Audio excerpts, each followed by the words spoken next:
J'ai été directeur de musée pendant 25 ans. En 2005, on a commencé à inventer des performances pour donner de la vie aux vêtements qui n'en avaient plus dans les musées.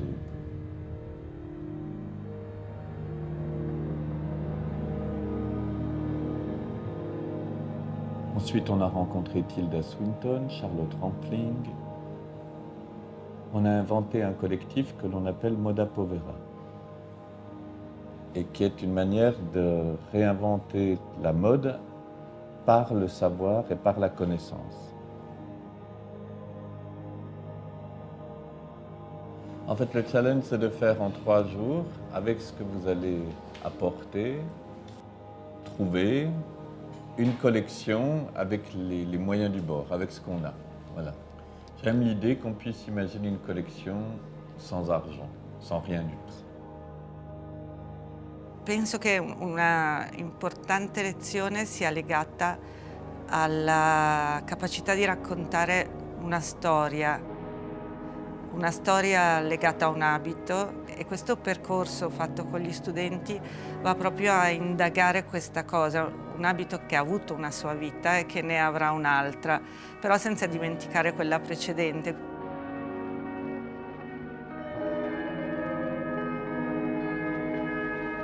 Sono Attilio, ho portato una giacca acquistata qualche mese fa in un mercatino dell'usato. Era una giacca da uomo e addosso ad Axel è diventata una giacca abito couture.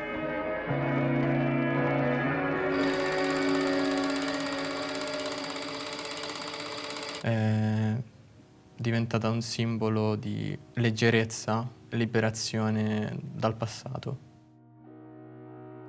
Sono Ludovica, ho deciso di portare 2 giacche che appartenevano a mio nonno, che è venuto a mancare all'incirca un anno fa. In particolare una di queste giacche era quella che ha utilizzato al matrimonio. All'interno è cucita un'etichetta con il suo nome e una data.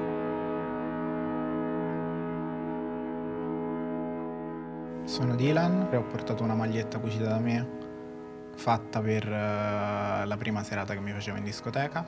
Come sotto ho utilizzato un giacchetto per creare una gonna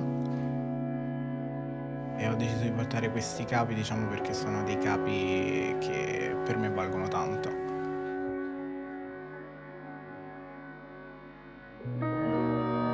Sono Sara, ho portato un paio di pantaloni che apparteneva a mio padre. Ho deciso di portare questo capo perché mi ricorda un pezzo di gioventù, appunto, di mio papà, che è sempre con me, anche nei capi che indosso.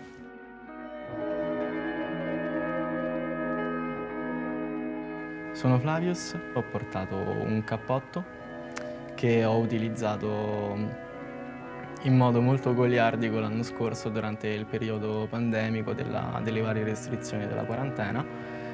Infatti è stato il capo che più mi ha coperto durante le serate fuori porta. Era un pochino illegale stare insieme. E questo cappotto ha seguito un pochino questo suo spirito nel diventare poi un qualcosa senza regole, un qualcosa che esploda in un fascio di libertà.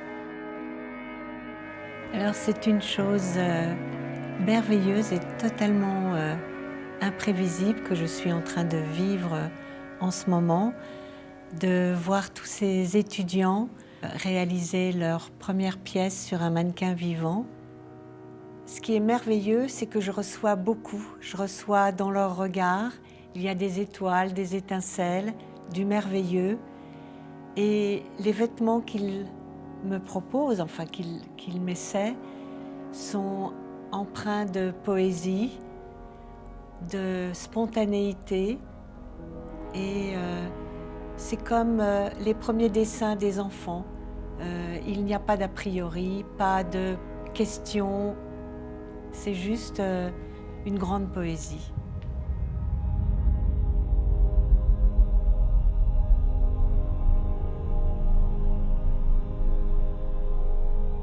La performance que nous préparons avec tous les étudiants ici même à l'école NABA est une performance inédite que nous avons préparée en seulement 2 jours.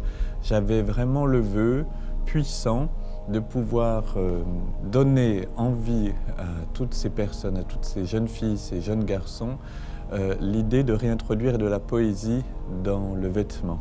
C'est un segment, la poésie, qui a été écarté de la mode et je trouvais que c'était important d'y revenir.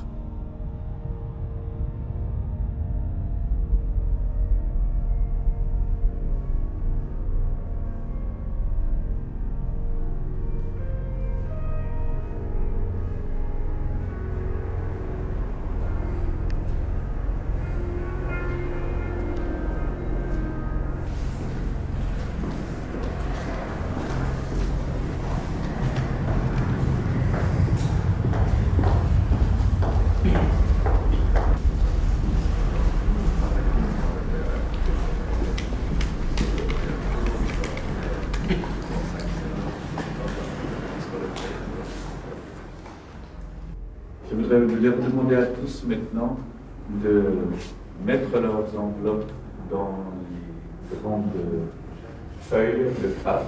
Allez-y.